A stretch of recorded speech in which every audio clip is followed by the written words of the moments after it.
Quizá les llegó el meme esta semana. Lo vi en inglés y lo vi en español.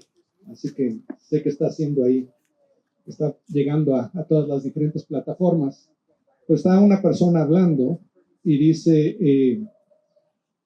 sé que en esta época tenemos que tener cuidado de no ofender a otros.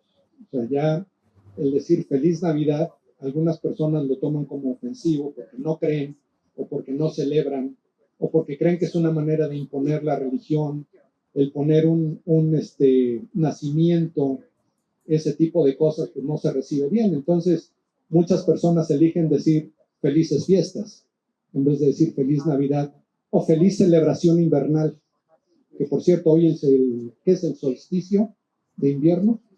Equinoccio, no sé, uno de esos. Entonces esa persona sugería, miren, si lo que queremos es celebrar en verdad, si no queremos realmente ofender, pues digamos simple y sencillamente, te deseo mucha felicidad en la celebración de la encarnación del único Dios verdadero, de aquel que vino a hacerse hombre para salvarnos de nuestros pecados, llevarnos a la vida eterna a través de nuestra redención. Amén. Así es. Es curioso cuando hablas con personas que no creen o no tienen el entendimiento que ha sido nuestra bendición el poder recibir. Que esta época la ven como un tiempo bonito. Yo le comentaba a alguien que para mí es un tiempo muy estresante porque yo crecí, mi mamá trabajaba en una zapatería y el 24 era el día de mayor venta y la instrucción del patrón era no cerramos hasta que se vaya el último cliente. Entonces a veces eran 9, 10 de la noche que ella apenas venía llegando a la casa después de haber trabajado todo el día a arreglar niños que no se dejaban arreglar, que estaban más entusiasmados por los regalos y ver a los primos que por estar limpios.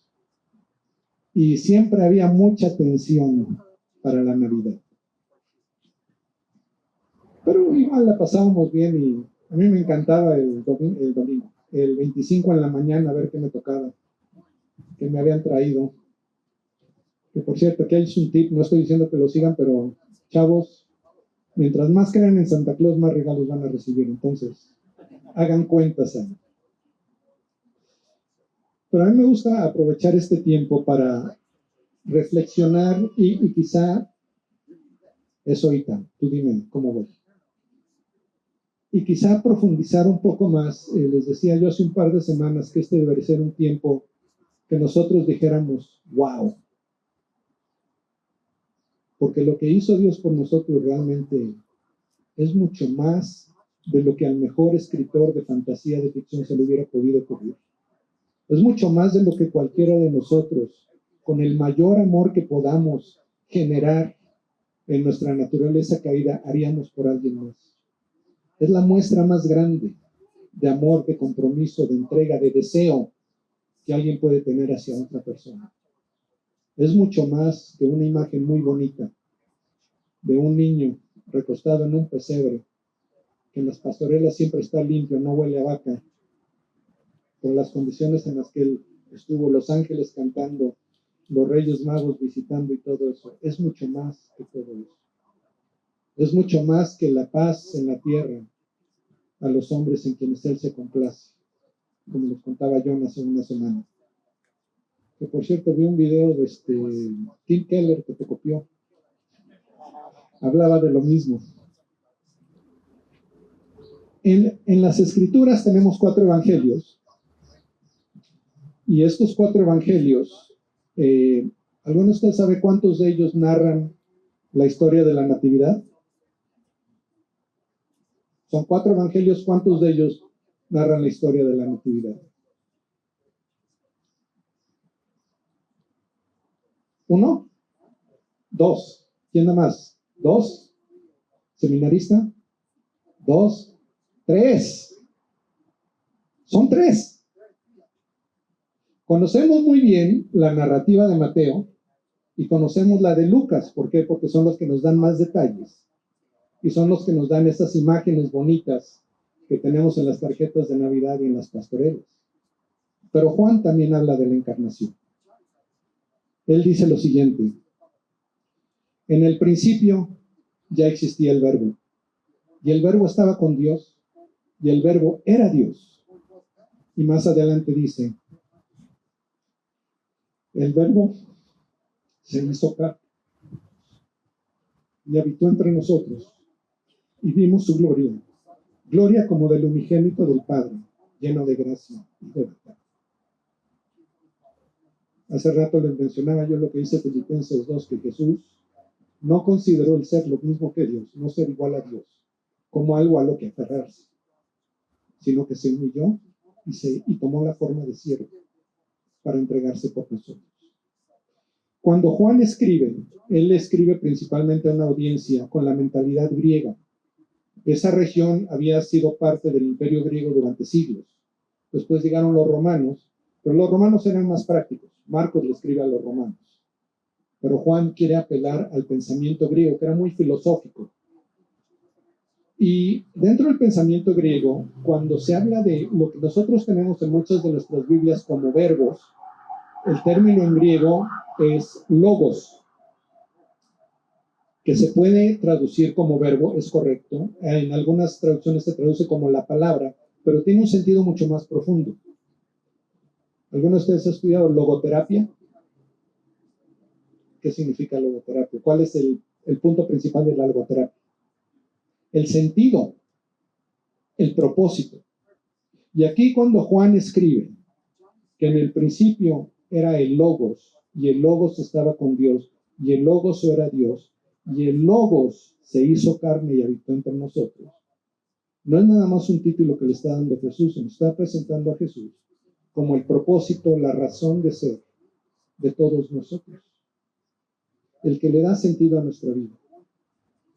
Por eso le llamamos también Redentor, Salvador, porque fuimos creados con un propósito, y ese propósito se cumple a través de Jesús. Ese propósito existe desde Génesis 1 y 2, donde leemos acerca de la creación, que cuando Dios crea a los seres humanos de una manera muy particular, los crea a su imagen y semejanza, muy distinto al resto de la creación. Los seres humanos tenemos un lugar especial en la creación. Fuimos creados para tener una relación con Dios, una comunión con Dios que nada más en la creación puede experimentar. Somos los únicos que portamos su imagen. Y somos los únicos por los cuales Él estuvo dispuesto a hacer lo que hizo para que podamos tener esa relación. Ahora, cuando llegamos a Génesis 3, vemos una historia muy triste. Que Adán y Eva, nuestros primeros padres, teniéndolo todo, teniendo esa relación con Dios, como la describe Juan, que habitaba entre ellos, que podían ver su gloria, compartirla. Ellos dijeron, esto está muy bonito, pero lo vamos a rechazar, lo vamos a hacer a un lado, por la única cosa que nos dijiste que no podíamos tener.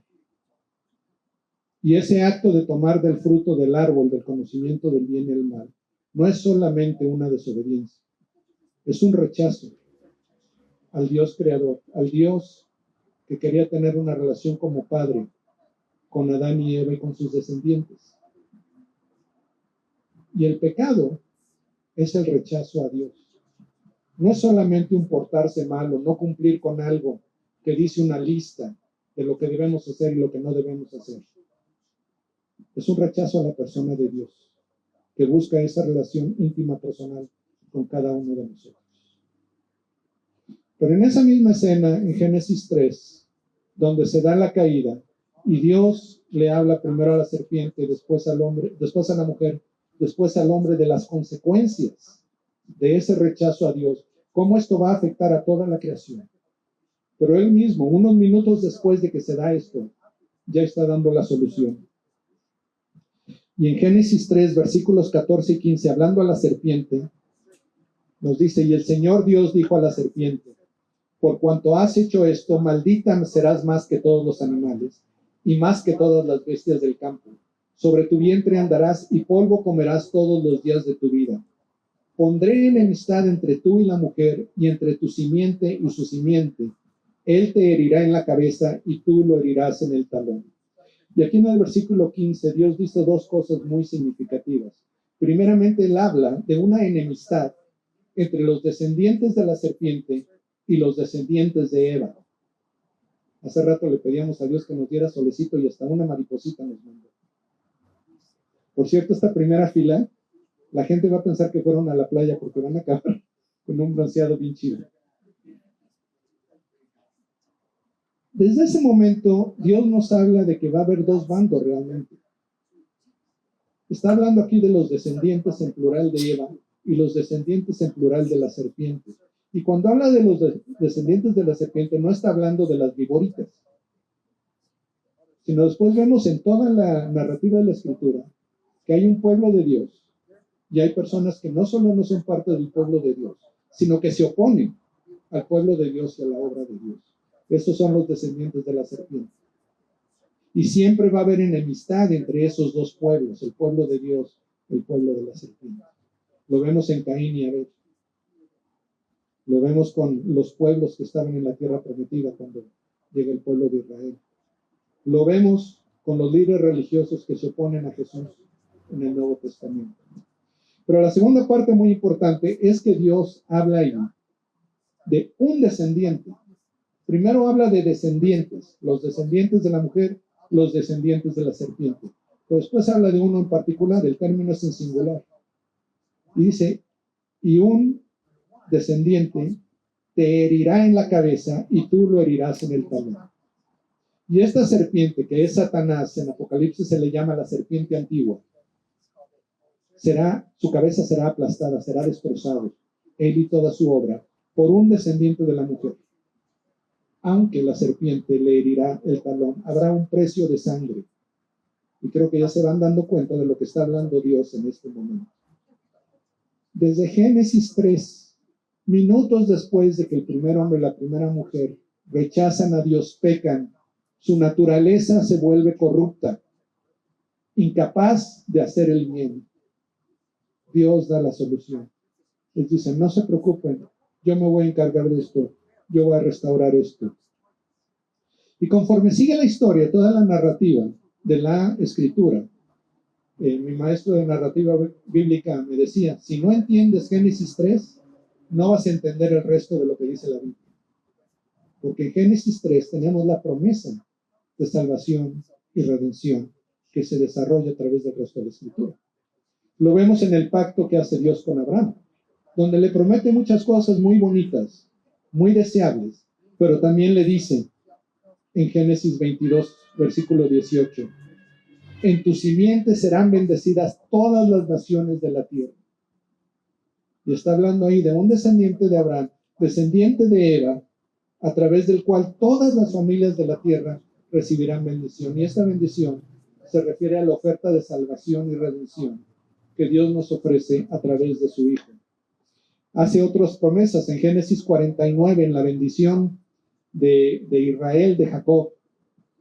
Él habla ahí de que el cetro no se apartará de Judá y a él será dada la obediencia de los pueblos. Hablando de su hijo Judá, Israel ya está anunciando que será un descendiente de la tribu de Judá, a quien más adelante le llama el león de Judá, el que va a lograr esto. En Deuteronomio 18:18, Dios mismo dice, un profeta como tú, como Moisés, levantaré de entre tus hermanos y pondré mis palabras en su boca y él les hablará todo lo que yo le mande. Cuando el pueblo de Israel llega a la tierra prometida, llega con esta promesa, en base a los pactos que Dios ha hecho con Adán y Eva, con Noé, con Abraham, con Israel, con Moisés, de este descendiente de la mujer que poco a poco va creciendo en nuestro entendimiento y va logrando el propósito para el cual fue dado. Cuando eventualmente el pueblo de Dios se establece en la tierra prometida y se instauran como reino, Dios hace un pacto con David, con el rey David. Y a él le dice, cuando David le dice, yo voy a construirte un templo, Dios le dice, no, tú no me vas a construir el templo, pero un descendiente tuyo me va a edificar una casa. Y la palabra casa ahí puede significar casa o puede significar descendencia, herencia. Todos aquellos que pertenecen a un patriarca, en este caso. Y Dios le dice, un descendiente tuyo va a ser el que me va a dar hijos, básicamente. le dice Dios a David: levantaré a tu descendiente después de ti, el cual saldrá de tus entrañas, y estableceré su reino. Él edificará casa a mi nombre, y yo estableceré el trono de su reino para siempre. Tu casa y tu reino permanecerán para siempre delante de mí. Tu trono será establecido para siempre. Y muchos en aquel tiempo pensaban que esta promesa se refería a que el rey David y sus descendientes iban a ser siempre reyes sobre Israel.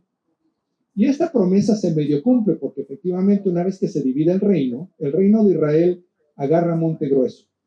Pero el reino de Judá siempre tiene un descendiente de David en el trono, incluso en momentos cuando solamente queda un pequeño niño. Este niño es escondido por personas fieles a David, de tal manera que eventualmente vuelve a ser el rey. Y esa línea de David no se rompe hasta que el mismo reino de Judá es llevado al exilio. Y se pierde la línea de monarcas, pero no la promesa del rey descendiente de David, cuyo reino durará para siempre.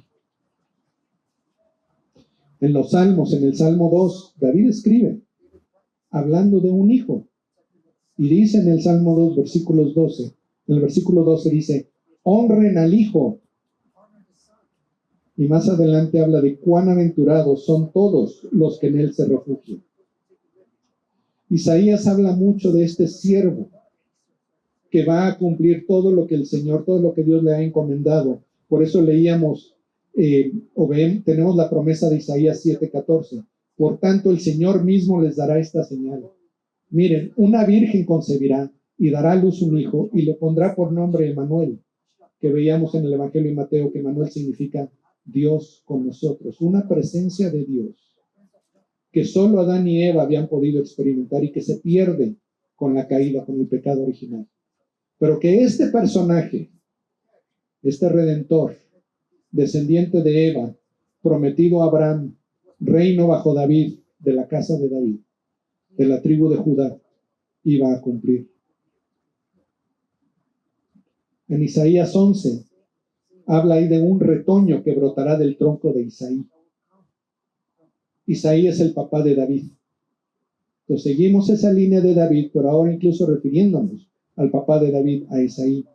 Y hablando de este retoño que brotará del tronco de Isaí, describe el profeta lo que va a suceder a través de este retoño. En el versículo 6 dice, el lobo morará con el cordero y el leopardo se echará con el cabrito.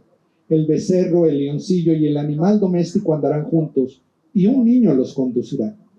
La vaca con la osa pastará, sus crías se echarán juntas, y el león como el buey comerá paja.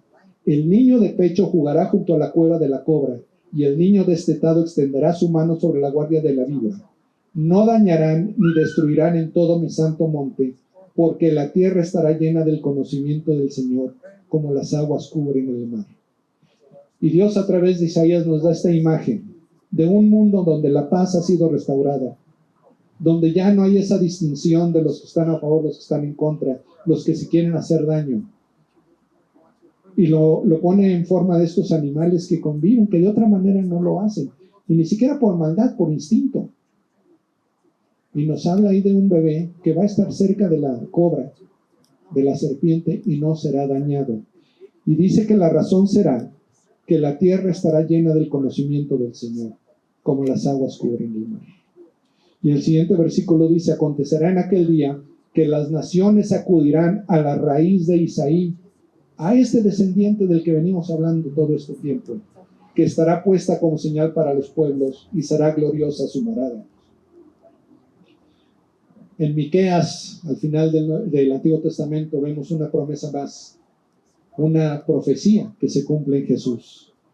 Miqueas, hablando de Belén, del pueblo de David, dice, pero tú, Belén Efrata, aunque eres pequeña entre las familias de Judá, de ti me saldrá el que ha de ser gobernante en Israel, ese descendiente de David, rey para siempre. Y sus orígenes son desde tiempos antiguos, desde los días de la eternidad. Siempre ha existido. Job, que se cree que es, en cuanto a cuándo se escribió, es el escrito más antiguo que tenemos en la escritura. Y si conocen la historia de Job, le fue en feria, pero él nunca perdió su lealtad hacia Dios y su esperanza en la obra de Dios, de tal manera que él puede decir en Job capítulo 19, yo sé que mi Redentor vive y al final se levantará sobre el polvo, y después de deshecha mi piel, aún en mi carne veré a Dios, al cual yo mismo contemplaré, y a quien mis ojos verán y no los de otro. Job, en medio de todo lo que estaba sufriendo, en medio de todo lo que no podía explicarse, que no sentía en su vida, que se le parecía injusto, él decía, todo esto está bien porque yo sé que mi Redentor vive. Yo sé que veré al Señor. ¿Por qué? Porque este Redentor hará que todo esté bien.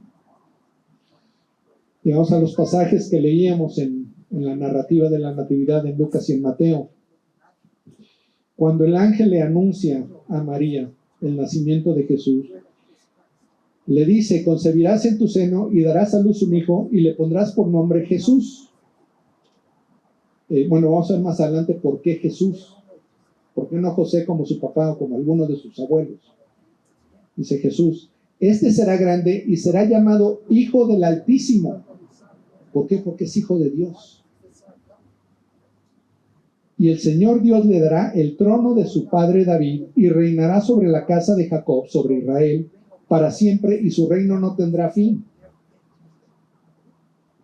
Si yo hubiera escuchado ese, como soy muy académico, muy analítico, pregúntenle a mi esposa, yo hubiera dicho, a ver, pero el reino de David ya se acabó, se los llevaron al exilio. Entonces, ¿de dónde vas a sacar a esta persona?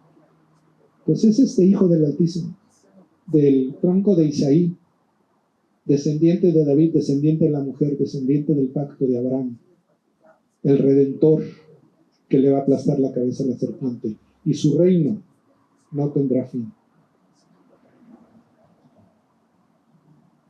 Cuando Zacarías, el papá de Juan el Bautista, antes de que naciera Jesús, tiene la revelación, queda mudo, y cuando por fin nace Juan el Bautista, él habla, le regresa el habla, y él hace un canto de exaltación a Dios. Y entre las cosas que dice ahí Lucas 1, versículos 69 y 70, dice, y nos ha levantado Dios un cuerno, bueno, desde el 68, bendito sea el Señor Dios de Israel, porque nos ha visitado y ha traído redención para su pueblo, y nos ha levantado un cuerno de salvación en la casa de David su siervo, tal como lo anunció por boca de sus santos profetas desde los tiempos antiguos.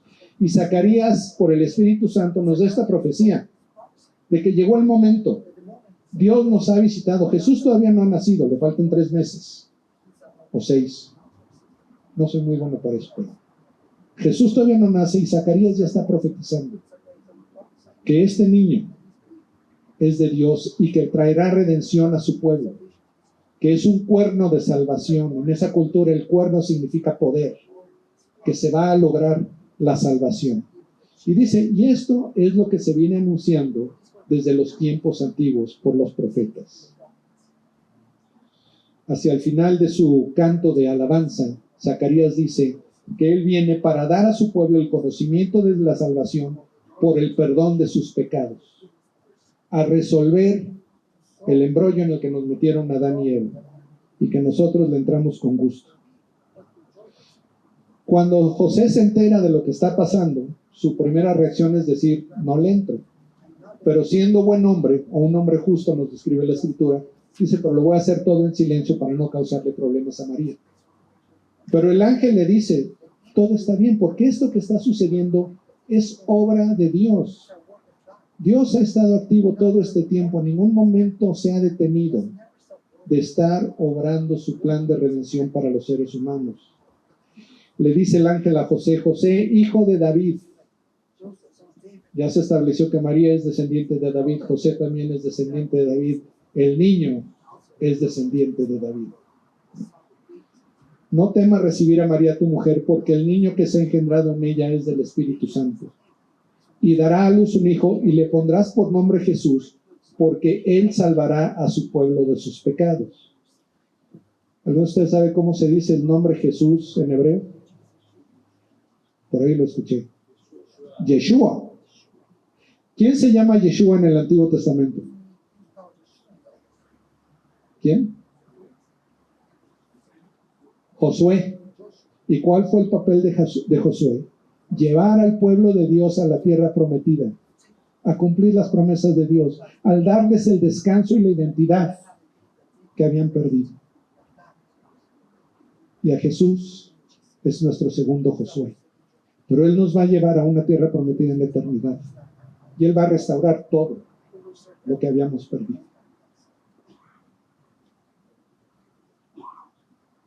Todo esto sucedió, nos sigue comentando Mateo, para que se cumpliera lo que el Señor había hablado por medio del profeta, diciendo: miren, la Virgen concebirá y dará a luz a un hijo, y le pondrán por nombre Emmanuel. Está citando al profeta Isaías, que leímos hace un momento. Pero Mateo le agrega que traducido significa Dios con nosotros. No solo porque Mateo escribe en griego y la profecía estaba en hebreo, sino porque el mensaje con ese nombre, Emmanuel, es que Dios está con nosotros. En su Hijo Jesús, en la encarnación, Dios viene a nosotros. ¿Por qué? Porque Dios nos creó para tener una relación con Él. Pero el logos griego no podía tener una relación con los seres humanos. Era demasiado exaltado, demasiado diferente a las personas, de tal manera que no se podía establecer ese vínculo. Pero cuando Dios se vuelve uno de nosotros y está con nosotros, el apóstol Juan, en primera de Juan, dice: lo que hemos visto y lo que hemos oído, lo que nuestras manos han palpado, nadie tiene que venir a contarnos, porque lo vimos, lo experimentamos, lo escuchamos, convivimos con Él. Es verdad. Lucas nos cuenta una historia muy bonita. Ya después que nace Jesús, llega el momento en que María y José lo van a llevar al templo para hacer el sacrificio de purificación que era requerido de todos los israelitas. Y nos narra Lucas en el capítulo 2, versículo 25, dice que había en Jerusalén un hombre que se llamaba Simeón. Este hombre, justo y piadoso. Es que Dios es muy lindo. Simeón esperaba la consolación de Israel. Vivía con la esperanza del cumplimiento de la promesa del Mesías. Y el Espíritu Santo estaba sobre él, y por el Espíritu Santo se le había revelado que no vería la muerte sin antes ver al Cristo del Señor. Cristo significa Mesías, el ungido, el prometido, el Redentor, el Salvador. Bonito. ¿Ven cómo es más bonito con alguien que es como tú? Gracias, Titán. Simeón vivía con esta esperanza y con la fe en la promesa del Espíritu Santo de que él vería la salvación de Israel. No sabemos cuánto tiempo vivió de esa manera, pero sí nos dice en el versículo 27 que en esa ocasión el Espíritu Santo le dice que vaya al templo, y cuando está en el templo ve que se acercan José y María con el niño en brazos, y él toma al niño en brazos y bendice a Dios diciendo: ahora, Señor, permite que tu siervo se vaya en paz, conforme a tu palabra, porque mis ojos han visto tu salvación, la cual has preparado en presencia de todos los pueblos, luz de revelación a los gentiles y gloria de tu pueblo Israel. Simeón dice: ya puedo morir. Dios cumplió su promesa. Envió al Redentor, al Mesías, al Salvador. Estoy en paz. Jesús, hablando con sus discípulos, en cierta ocasión les dice: dichosos los ojos, en Lucas 10:23, dichosos los ojos que ven lo que ustedes ven, porque les digo que muchos profetas y reyes desearon ver lo que ustedes ven y no lo vieron, y oír lo que ustedes oyen y no lo oyeron. En el Antiguo Testamento había muy pocos detalles acerca de este Mesías, suficientes, pero muy pocos. Pedro nos dice que aún los que escribían, los profetas que escribían la revelación de Dios, se preguntaban qué podía significar lo que estaban escribiendo, porque era por inspiración del Espíritu Santo. Y Jesús le dice a sus discípulos: ¿cuántos hubieran querido ver lo que ustedes están viendo, escuchar lo que ustedes están escuchando? Y eso se nos dice a nosotros que tenemos la revelación de Dios completa. ¿Cuántos quisieran haber visto lo que ustedes están viendo y escuchado lo que ustedes están escuchando? Juan el Bautista tuvo su momento de duda y manda a sus discípulos a preguntarle a Jesús: ¿eres tú el que ha de venir? Lo esperaremos a ver. ¿Eres tú realmente el Mesías o no? ¿O todo lo que hice lo hice en vano? No tengo ya la esperanza de que por fin se ha logrado. Tendremos que esperar a otro. Mateo 11:4. Jesús le respondió a los discípulos que había enviado Juan el Bautista: vayan y cuenten a Juan lo que oyen y ven.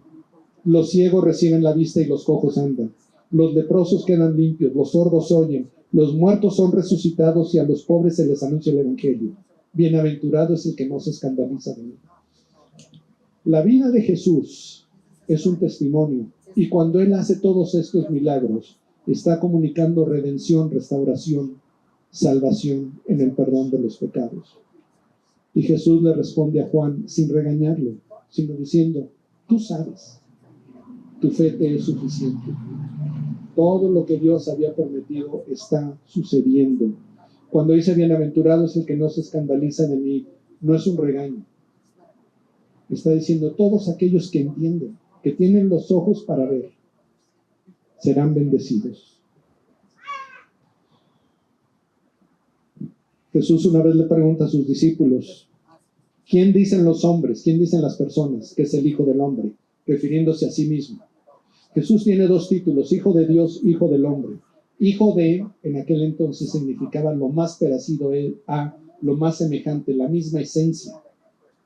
Y Jesús se presenta tanto como Hijo de Dios por su naturaleza divina, como Hijo del Hombre por su naturaleza humana.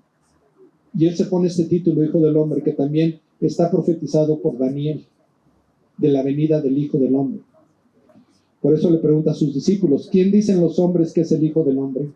Y ellos respondieron: unos Juan el Bautista, y otros Elías, pero otros Jeremías o alguno de los profetas. ¿Y ustedes quién dicen que soy yo?, les preguntó Jesús. Simón Pedro respondió: tú eres el Cristo, el Hijo del Dios viviente. Nuevamente, Cristo es el título del Mesías, el Redentor Salvador prometido, el Rey de Israel que reinará para siempre. Entonces Jesús le dijo: bienaventurado eres, Simón, hijo de Jonás, porque esto no te lo reveló carne ni sangre, sino mi Padre que está en los cielos. ¿Y quién dirían ustedes que es Jesús? Cuando Jesús conoce a la mujer samaritana junto al pozo, se desarrolla ahí toda una discusión teológica bien interesante. Y ya el momento en que la mujer, ya no sabiendo qué más decir, le dice a Jesús: sé que el Mesías viene, el que es llamado el Cristo. Cuando Él venga nos declarará todo. Y ahí Jesús le responde: yo soy el que habla contigo. Sentado Jesús dejó muy claro de muchas maneras que Él es el Mesías, que Él es el cumplimiento de todas estas promesas de Dios desde Adán y Eva, a través de los profetas, a través de los reyes, a través de los patriarcas, a través de los pactos. Dios continuamente estaba anunciando la llegada de este Mesías Redentor. Pero esta venida es la primera. Hay una segunda.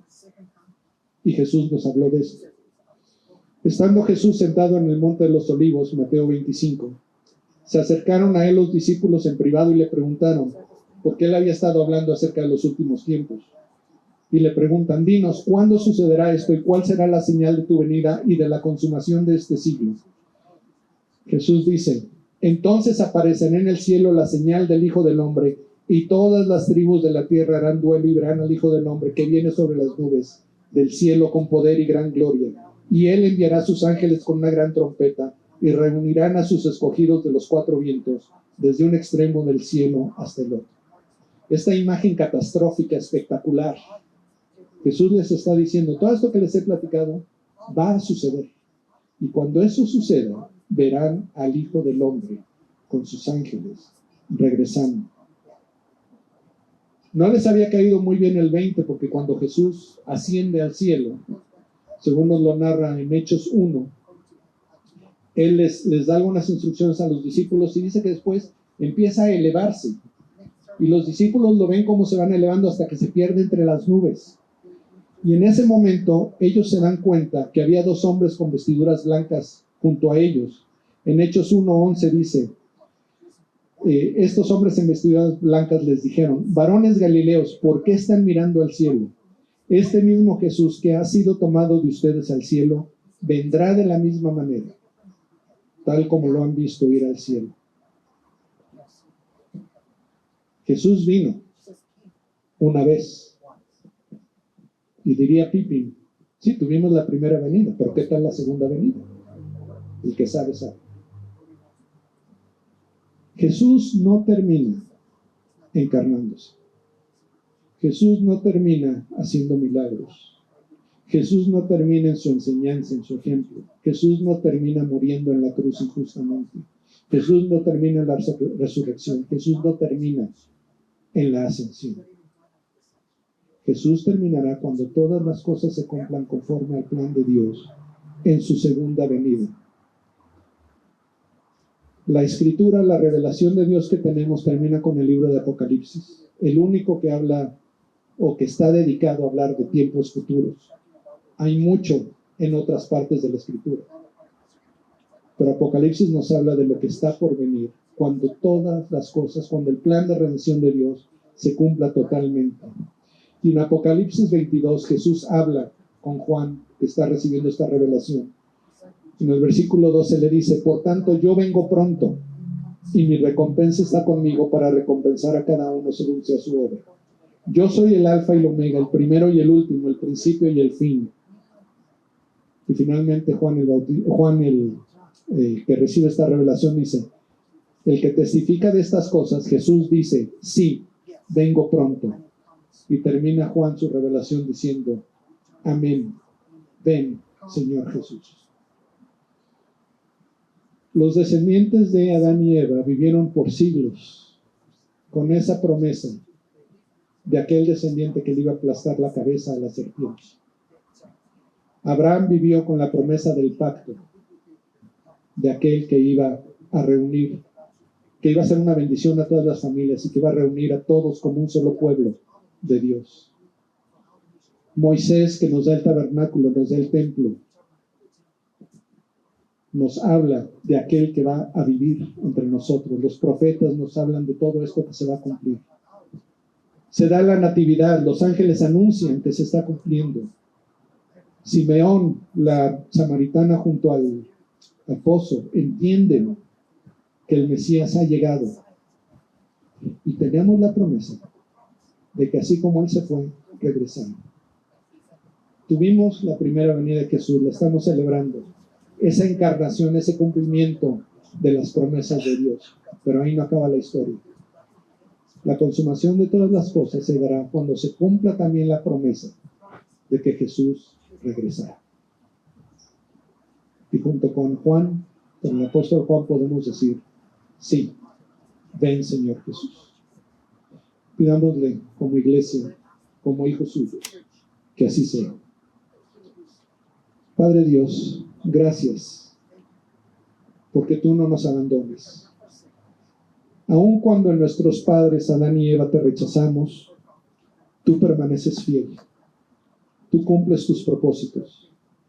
Y cuando tú nos creaste para vivir en comunión contigo como nuestro Padre, tú lo fuiste revelando a los profetas, lo fuiste obrando de muchas maneras.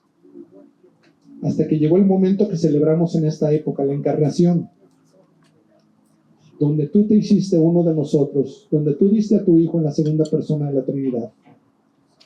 Dios mismo, viviendo con nosotros. Dios mismo, entregándose por nosotros. Dios mismo, conquistando en la resurrección nuestro problema de pecado, nuestro problema de la carne, nuestro enemigo Satanás. Y ahora, Padre, en base a tu promesa, nos gozamos de saber que tú vas a regresar, Jesús, para la consumación de todas las cosas y para la vida eterna que tú nos has prometido. Gracias y gloria a ti, Señor Jesús. Amén.